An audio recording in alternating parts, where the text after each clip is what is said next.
वालेकुम स्टूडेंट्स। सबसे पहले वीडियोस को पसंद करने के लिए, चैनल सब्सक्राइब करने के लिए तमाम लोगों को और मेरे स्टूडेंट्स का बहुत बहुत शुक्रिया। और उम्मीद करती हूँ कि आप बच्चों ने फ़र्स्ट वीडियो को बहुत अच्छे से देखा होगा और मेरी हर बात को फॉलो किया होगा कि जैसा कि मैंने आपसे कहा था कि आप बच्चों ने साथ साथ नोट्स बनाने हैं, यानी कि तैयारी साथ साथ करनी है अपनी, और क्वेश्चंस की प्रैक्टिस भी करनी है।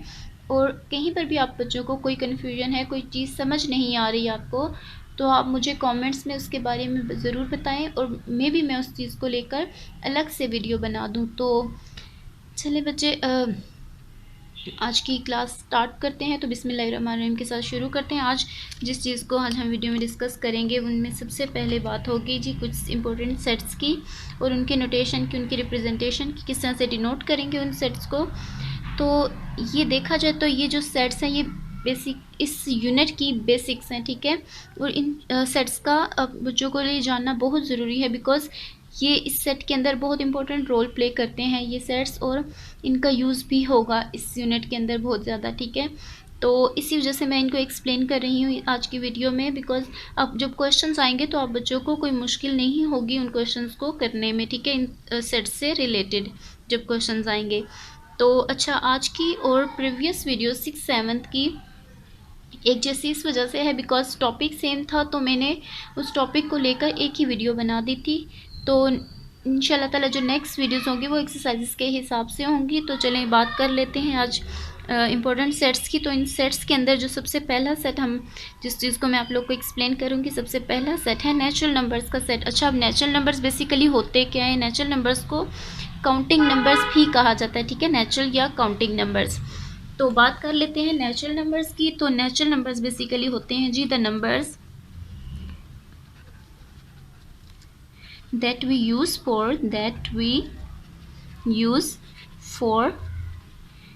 counting objects. The numbers that we use for counting objects are called natural numbers या काउंटिंग नंबर्स। ठीक हो गया जी बच्चे। वो नंबर्स जिनको आप किसी भी ऑब्जेक्ट को काउंट करने के लिए इस्तेमाल करते हैं उनको नेचुरल नंबर्स या काउंटिंग नंबर्स कहा जाता है। अब इनको नेचुरल या अब इनको काउंटिंग नंबर्स बेसिकली कहा इस वजह से जाता है बिकॉज इन नंबर्स का यूज़ करके हम लोग किसी भी चीज़, किसी भी ऑब्जेक्ट की तादाद के बारे में बताते हैं, ठीक है। यानी कि जैसा कि देखा जाए तो number of pens, number of books, तो यहाँ पर बुक्स की तादाद, पेन्स की तादाद को बताने के लिए हम जो नंबर्स का यूज़ करेंगे वो होंगे नेचुरल नंबर्स, ठीक है। अब देखा जाए तो नेचुरल नंबर्स को डिनोट आप लोग कैपिटल एन से करोगे बिकॉज सेट की डेफिनेशन में मैंने आप बच्चों को समझाया था, ये बात बोली थी कि सेट हमेशा कैपिटल लेटर से डिनोट होगा, ठीक है। और अब यहाँ पर नेचुरल नंबर्स बेसिकली स्टार्ट कहाँ से होंगे? अब यहाँ पर ये नंबर ज़ीरो से स्टार्ट नहीं होंगे बिकॉज ज़ीरो मीन्स नथिंग।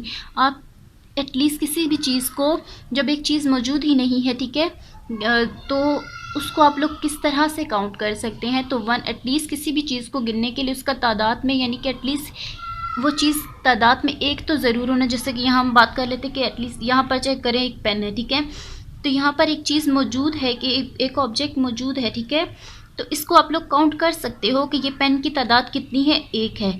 लेकिन यहाँ पर एक पेन मौजूद ही नहीं है, तो आप मतलब वो नंबर्स में ज़ीरो, यानी कि एक चीज़ मौजूद ही नहीं, कोई भी ऑब्जेक्ट, तो आप उसको काउंट किस तरह से कर सकते हो? तो एटलीस्ट किसी भी ऑब्जेक्ट की मौजूदगी का होना भी बहुत ज़रूरी है उन नंबर्स को, उस ऑब्जेक्ट को काउंट करने के लिए, ठीक है। तो इट मीन्स स्मॉलर जो नंबर होगा नेचुरल नंबर वो होगा 1, तो इट मीन्स 1 से स्टार्ट होंगे नेचुरल नंबर्स। तो 1, 2, एटलीस्ट 1 है तो आप लोग उस चीज़ को काउंट तो कर सकते हो ना तादाद में, कि वो एक चीज़ की तादाद कितनी है, 1 है, ठीक है। अब 2, 3, 4, 5, 6 अप टू सो ऑन, आप लोग इसको इस तरह से भी लिख सकते हो। ये सेट आपका 1 से स्टार्ट होगा, तो 1, 2, 3, 4, 5, 6 and up to so on, ये नेचुरल नंबर्स का सेट होगा। अच्छा, नेचुरल नंबर्स के बाद अब हम बात कर लेते हैं, जो अगला सेट है वो है होल नंबर्स का सेट। होल नंबर्स, अच्छा, अब होल नंबर्स क्या होते हैं जी? The number 0 together with the number 0 together with the natural numbers, it becomes the whole numbers,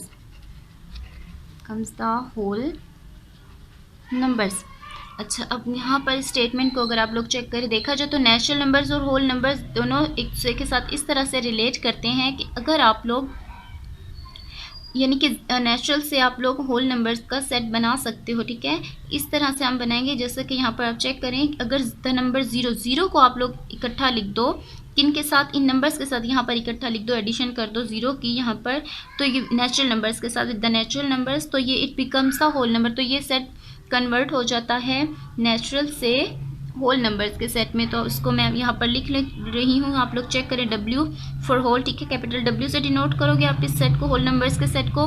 तो यहाँ पर ये चेक करें, मैं इसको बना रही हूँ, यहाँ पर ये लिखा है मैंने नेचुरल नंबर्स का सेट, ठीक हो गया जी। अब यहाँ पर हम स्टेटमेंट में बात ये हो रही है कि आप लोगों ने 0 को लिखना है इकट्ठा, 0 की एडिशन करनी है। तो यहाँ चेक कर लें, मैंने 0 लिखा है, तो ये नेचुरल नंबर से जो सेट बन जाता है वो बन जाता है जी होल नंबर्स का सेट, ठीक हो गया जी। अब नेचुरल होल के बाद बात कर लेते हैं इवन और ऑड नंबर्स की। अब मोस्टली बच्चों को इवन और ऑड का कॉन्सेप्ट पता होगा, ठीक है। तो इवन और ऑड दोनों बेसिकली एक दूसरे के इन्वर्स हैं, ठीक है। तो इवन नंबर्स बेसिकली होते हैं क्या हैं, वो नंबर जो क्या हो, डिविजिबल बाय 2, ठीक है, यानी कि वो नंबर्स जो 2 पर डिविजिबल हों वो नंबर्स कहलाते हैं जी इवन नंबर्स। तो यहाँ पर लिख लेते हैं आप लोग, यहाँ पर जी, the numbers which are exactly divisible by 2, ठीक है, आर कॉल्ड इवन नंबर्स, यानी कि वो नंबर जो एग्जैक्टली 2 पर डिविजिबल हो वो नंबर्स कहलाते हैं इवन नंबर्स। तो कैपिटल ई से डिनोट करोगे आप इवन को। अच्छा, अब हम बात कर लेते हैं इवन की। तो यहाँ पर कुछ नंबर्स लिख रही हूँ मैं, सबसे बड़ा सेट आपका होल नंबर्स का, ठीक है, 0 1 2 3 4 5 6 7 8 9 10, इसी तरह से अप टू सोन ये नंबर्स है। तो यहाँ पर 2 पर डिविजिबिलिटी चेक कर लेते हैं हम इन सब नंबर्स की, ठीक है जी। 0 divided by 2 which is equal to 0, तो ये बेसिकली होगा इवन नंबर्स में, बिकॉज ये 0 क्या है वो 2 पर डिविजिबल है। अब यहाँ पर चेक कर लें, 1 जो है वो 2 पर डिविजिबल नहीं है, 2 डिवाइड 2 1 टाइम्स 2, तो 2 डिवाइड हो जाता है, तो 2 भी देखा जाए तो इवन नंबर्स में शामिल होगा। इसी तरह से 3/2 की बात करें तो 3 2 पर डिवाइड नहीं होता, ठीक है, कम्प्लीटली एग्जैक्टली पूरे का पूरा डिवाइड नहीं हो रहा। नेक्स्ट चेक कर लेते हैं, 4 की बात कर लेते हैं, 2 टाइम्स 4, तो इट मीन्स 4 जो होगा वो इवन नंबर होगा, बिकॉज ये 4 जो है वो 2 पर कम्प्लीटली डिविजिबल है, ठीक है।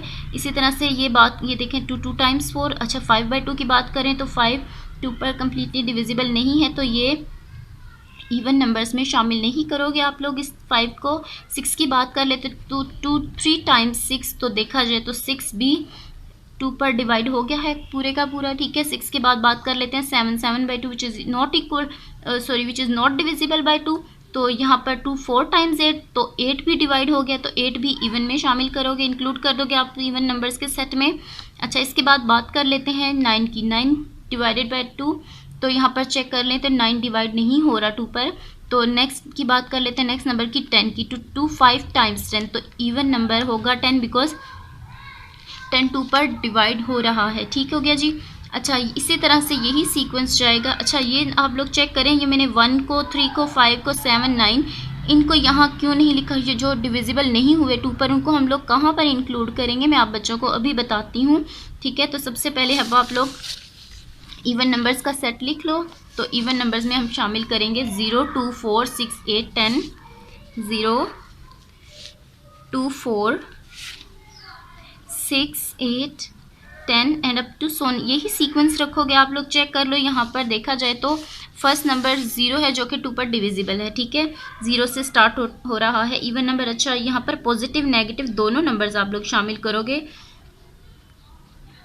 यानी कि यहाँ पर पॉजिटिव 2 भी 2 पर डिवाइड होता है और नेगेटिव 2 भी डिवाइड हो रहा है, आप लोग चेक कर सकते हैं। यहाँ पर नेगेटिव 2 डिवाइडेड बाई 2, तो -1 आंसर आता है, यानी कि 2 भी डिवाइड है। इस तरह से -4 की बात करें तो टू टाइम्स 4, तो यानी कि -4 भी 2 पर डिविजिबल है, तो यानी कि पॉजिटिव इवन नंबर्स भी इस सेट में आएंगे और नेगेटिव इवन नंबर्स भी आप लोग इस सेट में शामिल करोगे। ठीक है जी। अच्छा, अब मैं बात करी थी कि आप लोग चेक करें 0 डिविजिबल है 2 पर, तो इसके बाद आप लोग ये किया करें कि 2 के गैप के साथ आप नंबर्स को लिख लें या 2 के मल्टीपल्स लिख लें, 2 का टेबल लिख लें आप लोग यहाँ पर। तो उस तरह से भी आप लोग इवन नंबर्स का सेट बना सकते हो। ठीक है। इवन के बाद बात करते हैं इसके इन्वर्स की, यानी कि ऑड नंबर्स की। ऑड नंबर्स, और मैंने यहाँ बच्चों को भी बताया है कि इवन और ऑड बेसिकली एक दूसरे का क्या है, इन्वर्स है। यानी कि यहाँ पर जैसा कि हमने बात की है कि इवन नंबर्स वो नंबर्स हैं जो 2 पर डिविजिबल हैं, तो यहाँ पर हम वो नंबर्स लिखेंगे कि नॉट डिविजिबल बाय 2। ठीक है, नॉट डिविजिबल बाय 2। तो इस स्टेटमेंट से ही हम लोग ऑड नंबर्स की स्टेटमेंट बनाते हैं, the numbers which are exactly divisible by 2। तो यहाँ एग्जैक्टली को रिप्लेस कर दोगे आप लोग नॉट के वर्ड के साथ, तो आप लोग इसको बनाएंगे the numbers which are not which are not divisible by 2 are called odd numbers, are called odd numbers। ठीक है, जो 2 पर डिविजिबल नहीं होंगे वो सारे के सारे क्या कहलाते हैं, ऑड नंबर्स कहलाते हैं। तो अब यहाँ पर ऑड नंबर्स का ओ से रिप्रेजेंट करेंगे, डिनोट करोगे आप लोग। अच्छा, अब ऑड नंबर्स कहाँ से स्टार्ट होंगे आप लोग यहाँ पर अब चेक करें कि मैंने बेसिकली ये सारा क्यों लिखा था। उसकी वजह ये थी कि आप लोग यहाँ पर चेक करें, ये तो हो गए आपके इवन नंबर्स। अब यहाँ जो नंबर्स 2 पर डिवाइड नहीं हो रहे वो नंबर्स कौन कौन से थे, ये वाला था 1, तो फर्स्ट नंबर जो ऑड में शामिल होगा वो 1 होगा। ये ऑड नंबर है, इस तरह से 2 तो इवन में था। तो 3 की बात करें तो 3 2 पर डिविजिबल नहीं है, तो ये बेसिकली क्या होगा, 3 क्या होगा, ऑड नंबर होगा। इसी वजह से मैंने ये सारे लिखे थे, बिकॉज मैंने यहीं से इवन और ऑड नंबर्स पिक करने थे। ठीक है, तो इसी वजह से मैंने यहाँ पर सारे नंबर्स लिख देते। 4 तो इवन में शामिल था, तो 5 की बात करें, 5 2 पर डिविजिबल नहीं है, तो ऑफकोर्स ये आ जाएगा ऑड नंबर्स में।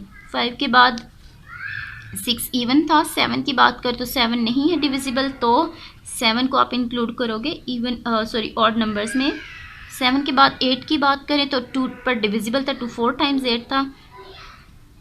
और 9 की बात कर लो आप लोग, तो यहाँ पर आप चेक करें 9 डिविजिबल नहीं है 2 पर, तो नेक्स्ट नंबर आ जाएगा 9 ऑड में। अच्छा, 11 10 तो डिविजिबल हो गया 2 पर। 11 की बात करें तो 11 डिविजिबल नहीं है, इसी वजह से 11 को आप लोग शामिल करोगे ऑड नंबर्स में। ठीक है, तो इसी तरह से यही सीक्वेंस जाएगा। अब हम ऑड नंबर्स में इन नंबर्स को इंक्लूड करके सेट बना लेते हैं। तो फर्स्ट नंबर जो होगा वो होगा 1 3 5 7 9 11 एंड अप टू सोन। ठीक है जी। अच्छा, अब आप लोग कंपेयर भी कर लो तो दोनों इवन नंबर्स और ऑड नंबर्स को, तो आप लोग यहाँ पर चेक करें।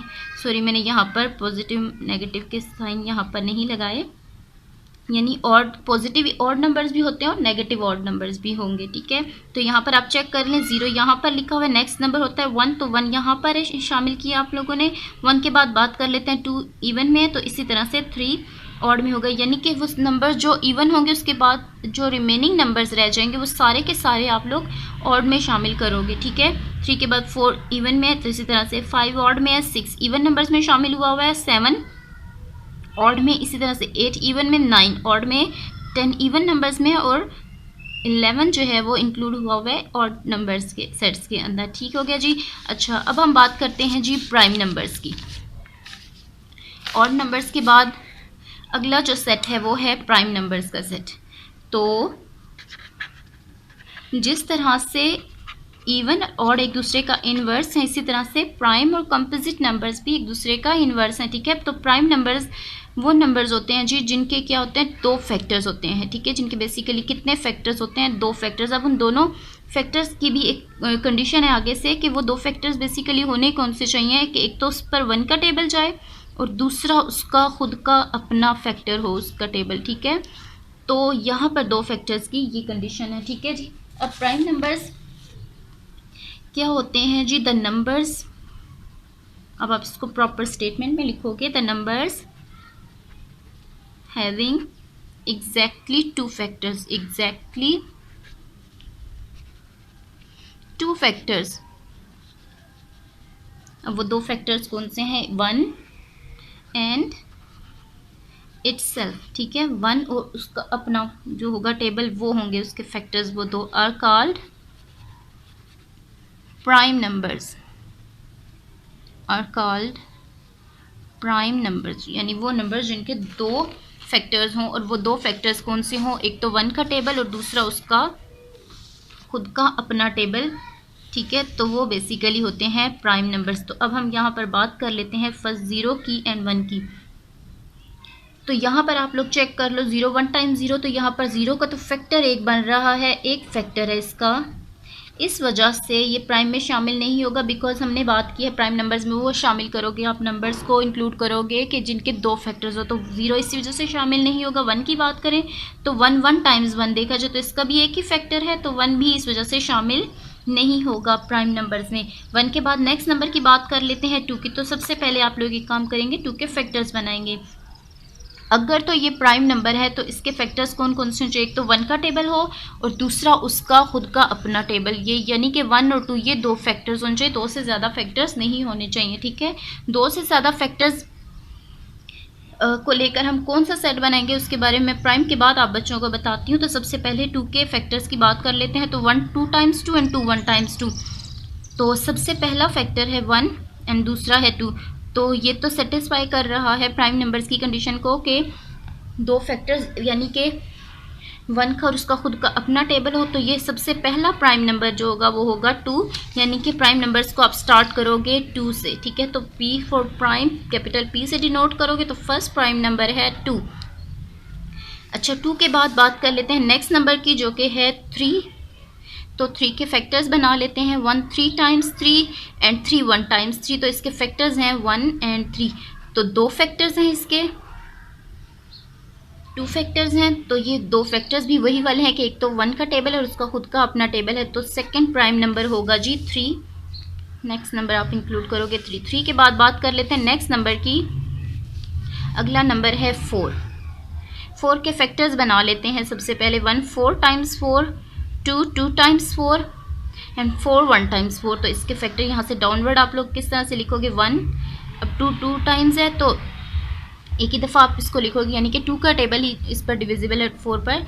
2 के बाद नेक्स्ट यहाँ से इस तरह अपवर्ड जाएंगे तो नेक्स्ट नंबर है आपका 4 का, 1 2 एंड 4। तो यहाँ देखा जाए तो 4 के फैक्टर्स बन रहे हैं 3 फैक्टर्स, जबकि हमने बात की है कि प्राइम नंबर्स में दो फैक्टर्स वाले नंबर्स को शामिल करना है। तो ये इस वजह से शामिल नहीं होगा प्राइम में, बिकॉज इसके फैक्टर्स बन रहे हैं 2 से ज़्यादा है, यानी कि 3 है, ठीक है। तो ये प्राइम में शामिल नहीं होगा। 4 के बाद बात कर लेते हैं 5 की। तो 5 के फैक्टर्स बनाते हैं, 1 5 टाइम्स 5, 5 1 टाइम्स 5। तो इसके फैक्टर्स बनते हैं जी 1 एंड 5। तो ये दो फैक्टर्स है, तो नेक्स्ट नंबर आप आएगा प्राइम में 5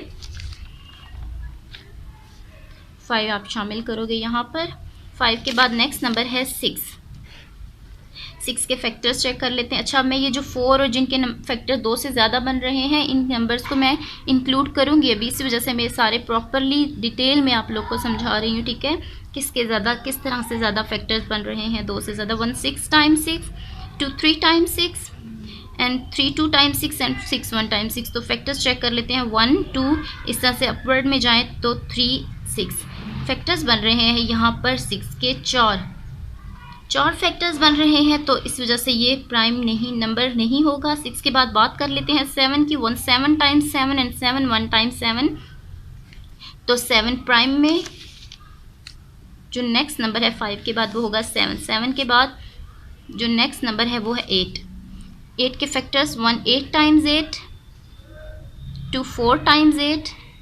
नेक्स्ट नंबर है 2 के बाद 3 का टेबल नहीं 8 पर कंप्लीट डिविजिबल होता। तो 4 की बात करें तो 4 2 टाइम्स 8, 8 1 टाइम्स 8। फैक्टर्स चेक कर लेते हैं, 1 2 यहाँ पर 1 और 7 थे, ठीक है, दो फैक्टर्स थे 1 2 4 एंड 8। तो फैक्टर्स बन रहे हैं यहाँ पर बेसिकली 4। यहाँ पर इस वजह से देखें जब 3 फैक्टर्स बने थे तो मैंने उस नंबर को इंक्लूड नहीं किया प्राइम में, तो यहाँ पर तो 4 बन रहे हैं, ठीक है। तो अब इन नंबर्स को भी प्राइम में आप लोगों ने नहीं लिखना। 8 के बाद नेक्स्ट नंबर है 9। तो 1 9 टाइम्स 9, 3 3 टाइम्स 9। फैक्टर्स चेक करते हैं, 1 3 एंड 9। 3 फैक्टर्स हैं 3 फैक्टर्स हैं तो ये भी प्राइम नंबर नहीं होगा। 9 के बाद है 10, 1 10 टाइम्स 10, 2 5 टाइम्स 10 एंड 5 का टेबल 2 तक आप लोग जब मल्टीप्लाई करते हो 5 2 टाइम्स 10 होता है, 10 1 टाइम्स 10। तो फैक्टर्स हैं जी 1 2 5 एंड 10, 4 फैक्टर्स हैं, प्राइम नंबर नहीं है ये। 10 के बाद बात करते हैं 11 की, तो 1 11 टाइम्स 11 एंड 11 1 टाइम्स 11, 2 फैक्टर्स हैं 1 और 11 यानी इसका अपना, तो ये प्राइम नंबर में नेक्स्ट नंबर आ गया 11। ठीक हो गया जी। ये आपका जो होगा प्राइम नंबर्स का सेट आप लोग इस तरह से बनाओगे 2 3 5 7 11 एंड अप टू सोन। अच्छा, अब मैं एक और चीज़ आप बच्चों को बताऊं कि मोस्टली क्या होता है, ये तो हो गया जी ऑड नंबर्स का सेट, ठीक है, ये ऑड नंबर्स हैं। तो प्राइम नंबर्स 2 3 5 7 11। अब होता क्या है कि बच्चे बहुत कंफ्यूज हो जाते हैं इस चीज़ को लेकर के प्राइम और ऑड नंबर जो होते हैं वो दिखने में सिमिलर से लगते हैं, बिकॉज 3 5 7 इस तरह से 11, तो बच्चे क्या करते हैं कि प्राइम नंबर्स में भी 1 को इंक्लूड कर देते हैं, ठीक है। तो 1, क्योंकि बच्चों का बेसिकली कॉन्सेप्ट मोस्टली बच्चों का यही होता है कि प्राइम नंबर्स वो नंबर्स होते हैं जो सिर्फ अपने ही टेबल पर डिविजिबल हो, यानी तो इस तरह से वो 1 अपने टेबल पर ही डिविजिबल है तो 1 को भी इंक्लूड कर देते हैं, लेकिन जो कि गलत होता है, बिकॉज प्राइम नंबर्स में फैक्टर्स का 2 फैक्टर्स होना बहुत ज़रूरी है। उन नंबर्स को शामिल ऐसे नंबर्स करने जिनके 2 फैक्टर्स हों, तो वो 1 का तो फैक्टर ही एक है, तो इस वजह से 1 शामिल नहीं होगा, ठीक है। तो यहाँ पर आप लोग चेक कर लें। इसी तरह से यहाँ देखें 9 है, 9 2 पर डिविजिबल नहीं है, लेकिन यहाँ पर 9 क्या है, प्राइम नंबर्स में शामिल नहीं, बिकॉज उसके 2 से ज़्यादा फैक्टर्स बन रहे थे, ठीक है। अच्छा, प्राइम के बाद नेक्स्ट नंबर है जो सेट है वो है कंपोजिट नंबर। आई होप कि आपको प्राइम और ऑड का डिफरेंस पता चल गया होगा, कन्फ्यूजन दूर हो गई आपकी। तो नेक्स्ट नंबर है कंपोजिट नंबर्स, ठीक है। तो कंपोजिट नंबर्स मैंने जिस तरह से बात की थी कि इवन और ऑड एक दूसरे का इन्वर्स है, इसी तरह प्राइम और कंपोजिट नंबर्स भी एक दूसरे का इन्वर्स है। तो यहाँ पर जब प्राइम में आपने 2 फैक्टर्स लिखा है तो यहाँ पर बात कर लेंगे आप लोग, सिंपली लिख दोगे कि मोर देन 2 फैक्टर्स, यानी कि वहाँ 2 फैक्टर्स की बात हो रही है, यहाँ पर 2 से ज़्यादा फैक्टर्स की, मोर देन 2 फैक्टर, यानी कि यहाँ आपने वो नंबर्स लिखने कंपोजिट में जिनके 2 से ज़्यादा फैक्टर्स बन रहे होंगे। तो इसी वजह से यहाँ पर मैंने ये 4 6 8 और 9 10 इन नंबर्स को लिखा था, बिकॉज इनके 2 से ज़्यादा फैक्टर्स बन रहे, तो मैंने इसी तरह से यहीं से इनको नंबर्स को पिक कर लेना था कंपोजिट सेट्स के लिए। द नंबर्स हैविंग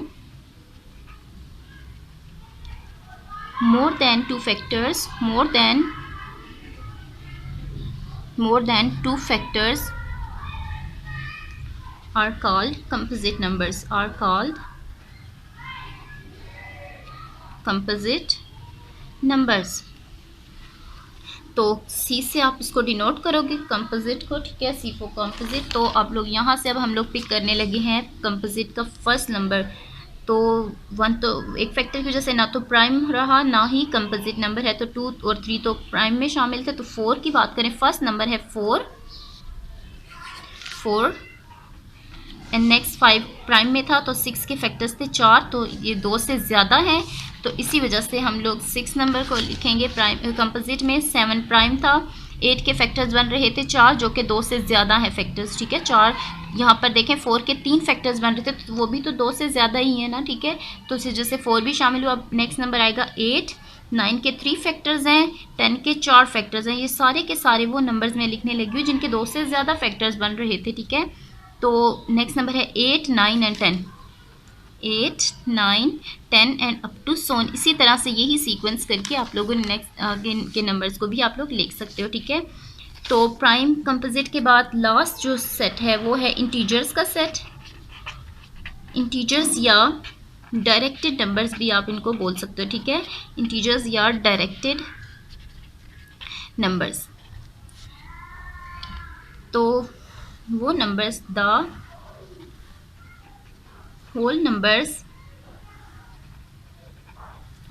हैं जी 0 1 2 3 and up to so on together with the negative numbers together with the negative numbers -1, -2, -3 and up to so on are called integers or directed numbers. ठीक हो गया जी।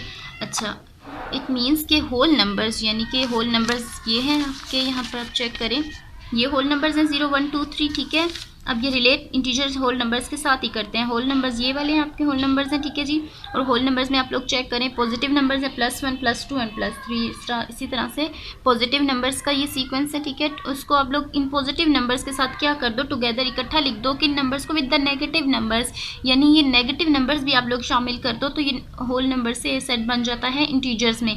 ठीक है, तो इस तरह से सेट को क्या बना सकते हैं आप, इंटीजर्स का सेट, होल से इंटीजर्स का सेट बना सकते हो। तो इंटीजर्स को आप लोग कैपिटल G से भी डिनोट कर सकते हो और कैपिटल I के साथ भी डिनोट कर सकते हो। तो यहाँ पर मैं इंटीजर्स का सेट लिख रही हूँ, यानी कि चेक करेंगे नंबर्स हैं पॉजिटिव होल नंबर्स, यानी कि सारा होल नंबर्स का सेट है। ठीक है, तो यहाँ पर जैसे ही आप नेगेटिव के साइन लगा देते हो इन नंबर्स के साथ, तो ये होल से कौन सा सेट बन गया है, इंटीजर्स का सेट। अब अच्छा, इस इंटीजर्स के सेट को आप इस वे में भी लिख सकते हो। ठीक है जी, Z = I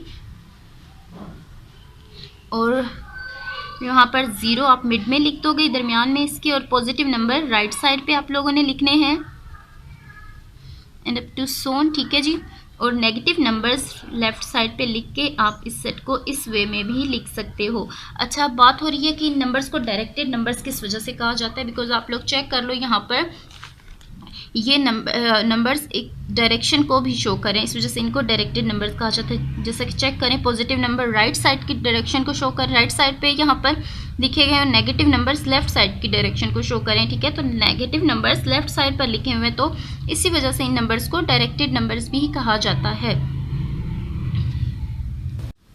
अच्छा, अब हम बात कर लेते हैं किसी भी एक सेट को एक्सप्रेस करने के या उसको डिस्क्राइब करने के वेज के बारे में, कि एक सेट बेसिकली किन किन तरीक़ों से लिखा जा सकता है। ठीक है, expressing a set.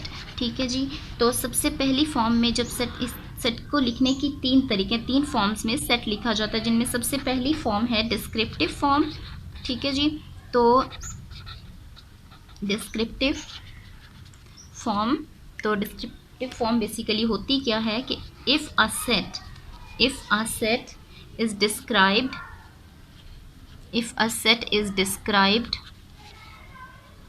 with the help of a statement,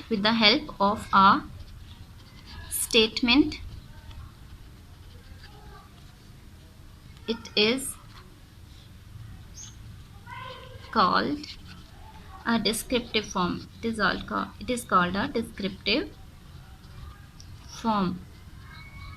यानी कि एक सेट को आप स्टेटमेंट के इसकी तरह से स्टेटमेंट में लिखोगे, जिस लिखा हुआ होगा, तो उस फॉर्म को कहा जाता है descriptive form of a set.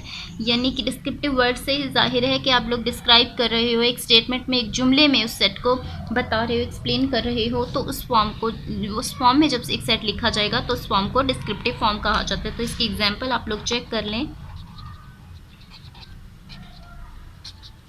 तो एग्जाम्पल है इसकी, जैसे कि ये सेट लिखा हुआ है W = the set of whole numbers, यानी आप लोगों ने एक सेट को डिस्क्राइब कर रहे हो, एक सेट के बारे में बता रहे हो कि सेट जो W है वो होल नंबर्स का सेट है, the set of whole number. ये एक स्टेटमेंट लिखी हुई है, तो इस फॉर्म में जब सेट लिखा जाएगा तो वो उस सेट को लिखने की डिस्क्रिप्टिव फॉर्म होगी। ठीक है, डिस्क्रिप्टिव फॉर्म के बाद नेक्स्ट फॉर्म है जी टेबुलर या लिस्टिंग फॉर्म भी आप उसको बोल सकते हो। सेकेंड फॉर्म है टेबुलर या लिस्टिंग फॉर्म, या रोस्टर फॉर्म भी बोल सकते हो, टेबुलर या रोस्टर फॉर्म भी इसको बोला जाता है। ठीक है जी, यानी कि जब आप एलिमेंट्स को लिस्ट में बना, यानी कि उनको इस तरह से सीक्वेंस में आप लोग लिखोगे, हर एलिमेंट को एक कर्ली ब्रैकेट के साथ, और मोस्टली जो मैंने आप बच्चों को लिखवाई हुई है सेट की डेफिनेशन में, या मोस्टली मैंने टेबुलर फॉर्म का ही यूज़ किया हुआ है। आप लोग चेक कर लें कि बेसिकली टेबुलर फॉर्म होती क्या है। If we list all the elements of a set, all the elements of a set within the braces, ठीक हो गया जी, and separate each element, separate कर दें आप each element by using a comma, ठीक है जी, is called a tabular form, is called a tabular या roster form भी बोल सकते हो आप लोग, ठीक है, या listing form भी। अच्छा, यानी कि जब आप एलिमेंट्स को इस तरह से लिख दो कि वो एलिमेंट्स इस तरह सीक्वेंस में आप लोगों ने उनको तरतीब देना है कि वो एलिमेंट्स क्या हो, ब्रेसेस के अंदर यानी कि करली ब्रैकेट के अंदर क्लोज हों, और हर एलिमेंट सेपरेट किया हुआ, हर एलिमेंट आप लोगों ने कॉमास के साथ, ठीक है। तो सेट की डेफिनेशन में अभी आप लोग को चेक कर लें, मैंने आप बच्चों को जब अभी भी मैंने जो सारे सेट्स की जो इम्पोर्टेंट सेट्स हैं उनको जब लिखा था तो मैंने बेसिकली टेबुलर फॉर्म में ही लिखा था, यानी कि हर एलिमेंट कॉमर्स के साथ अलग किया हुआ था और करली ब्रैकेट के अंदर वो एक सेट जो था वो क्लोज किया गया था। तो इसकी एग्जांपल आप लोग चेक करें, टेबुलर फॉर्म की जो एग्जांपल है मैं इसी एग्जांपल को लिख रही हूँ, जैसे कि यहाँ पर चेक करें W the set of whole number, तो मैं इसी एग्जांपल को लिख रही हूँ टेबुलर फॉर्म में, ठीक है। तो यहाँ चेक करें आप लोग कि W इज इक्वल टू, यानी कि डिस्क्रिप्टिव फॉर्म से भी आप लोग टेबुलर फॉर्म बना सकते हो, तो मैं इसी एग्जांपल का यूज़ कर रही हूँ। The set of whole numbers आपने लिखने, तो होल नंबर्स का बेसिकली यही सेट होता है। मैंने आप लोग को अभी वीडियो के स्टार्ट में जब होल नंबर्स को एक्सप्लेन किया तो इसी तरह से होल नंबर 0 से स्टार्ट होता है, तो ये बेसिकली इस सेट को, ये डिस्क्रिप्टिव फॉर्म में ये सेट लिखा और ये इसी सेट की सेकेंड फॉर्म है, यानी कि टेबुलर या रोस्टर फॉर्म। यानी आप चेक कर सकते हैं हर एलिमेंट कॉमर्स के साथ सेपरेट है और करली ब्रैकेट या ब्रेसेस के अंदर क्लोज हुआ हुआ है ये सेट, ठीक है जी। टेबुलर फॉर्म के बाद नेक्स्ट फॉर्म है, थर्ड फॉर्म है, वो है जी सेट बिल्डर नोटेशन या set builder form. Set builder form, अच्छा, अब सेट बिल्डर फॉर्म बेसिकली क्या होती है जी, if a set is described, if a set is described by using a common property, of all its elements is called a set builder form। यानी कि अगर आप लोग बेसिकली देखा जाए तो सेट बिल्डर फॉर्म का यूज़ इस वजह से भी होता है बिकॉज आप जब फॉर एग्जांपल अगर आप लोग एक सेट को लिखते हैं कि आपसे ये बोला जाए कि set of the write down the set of natural numbers between 50 to 80, तो होता क्या है कि 50 से 80 तक आप जब उनके दरमियान में 51 से लेके 79 तक आप जब नंबर्स लिखते हो तो बहुत टाइम कंज्यूमिंग हो जाता है। तो उस टाइम को सेव करने के लिए हम लोग उस तरह से भी सेट बिल्डर फॉर्म का भी यूज़ करते हैं, ठीक है। तो मैं कुछ एग्जांपल्स से आप लोग को क्लियर करती हूँ इस चीज़ को। तो देखा जाए तो यहाँ पर आप लोग उन एलिमेंट्स जो सेट्स के एलिमेंट्स हैं उनको लेकर आप उसके बारे में कोई एक स्पेसिफिक प्रॉपर्टी ख़ास किस्म के सिंबल्स का जब आप लोग यूज़ कर देते हो, सिंबॉलिक फॉर्म में लिखते हो उन चीज़ों उन एलिमेंट्स को जब शो करते हो तो वो एक सेट बिल्डर फॉर्म में चीज़ चेंज हो जाती है। तो सेट बिल्डर फॉर्म को मैं लिखने के लिए आप लोग को एग्जांपल बताती हूँ, तो मैं इसी एग्जांपल को सबसे पहले यूज़ करती हूँ। तो यहाँ पर आप चेक कर लें कि अगर W is equal to 0 1 2 3 and up to so on. अच्छा, यहाँ पर आप W is equal to the set of whole numbers, यानी कि वो सेट की डिस्क्रिप्टिव फॉर्म को भी लिखकर सेट बिल्डर फॉर्म में यही बना सकते हो। अगर या तो W ये हो या W इस तरह से हो, the set of whole numbers, ठीक है। तो दोनों वे में आप लिख सकते हो, देन दोनों को आप लोग डिस्क्रिप्टिव फॉर्म में, यानी इसको भी लेकर आप डिस्क्रिप्टिव फॉर्म यही यूज़ कर सकते हो और इस सेट से भी सेम यही डिस्क्रिप्टिव फॉर्म बनेगी, ठीक है। देन द डिस्क्रिप्टिव फॉर्म, यानी कि या ये भी हो तब भी यही होगा, then then set builder form is then the set builder form is किस तरह से होगी कि W is equal to x such that x belongs to whole numbers, या आप ऐसे भी लिख सकते हो इसको और इस तरह से भी लिख सकते हो कि W is equal to x such that x is a whole number, whole number. ठीक हो गया जी। अब इसको आप लोग रीड आउट किस तरह से करोगे कि यानी कि x ऐसे एलिमेंट्स है, ये सारे के सारे 0 1 2 3 बेसिकली इन नंबर्स को x का नाम दे दिया गया, यानी कि ये सारे के सारे x क्या होगा, जो होल नंबर्स के वो सारे के सारे एलिमेंट्स हैं, ठीक है, दोज एलिमेंट्स ऑफ x कि सच दैट इस तरह से वो x होंगे कि x belongs to whole number, यानी कि हर एक इंडिविजुअली हर एक x किससे रिलेट करेगा, किससे उसका ताल्लुक होगा, होल नंबर से, यानी कि इंडिविजुअली ये सारे के सारे x's हैं और इन x में 0 भी एक x है, 1 2 3 ये सारे के सारे हर एक x किससे ताल्लुक है, इसका होल नंबर्स के साथ। तो इसको भी आप लोग इसी तरह से रीड आउट कर सकते हो कि x सारे के सारे वो एलिमेंट्स ऑफ W, ठीक है, इस तरह से हैं कि हर एक x is a whole number, हर एक x एक होल नंबर है, ठीक है, वो शो कर रहा है एक होल नंबर को। ठीक, आज की वीडियो बच्चे यहीं पर ख़त्म होती है। तो अगर आप बच्चों को वीडियो अच्छी लगी हो तो वीडियो को लाइक ज़रूर करिएगा और चैनल को सब्सक्राइब करने के साथ साथ बेल आइकन को भी प्रेस करिएगा ताकि आने वाली हर नई वीडियो की नोटिफिकेशन आपको सबसे पहले मिले। और तो मुझे अपनी बस दुआओं में याद रखिएगा। तो इंशाल्लाह ताला बच्चे नेक्स्ट वीडियो तक के लिए अल्लाह हाफिज़।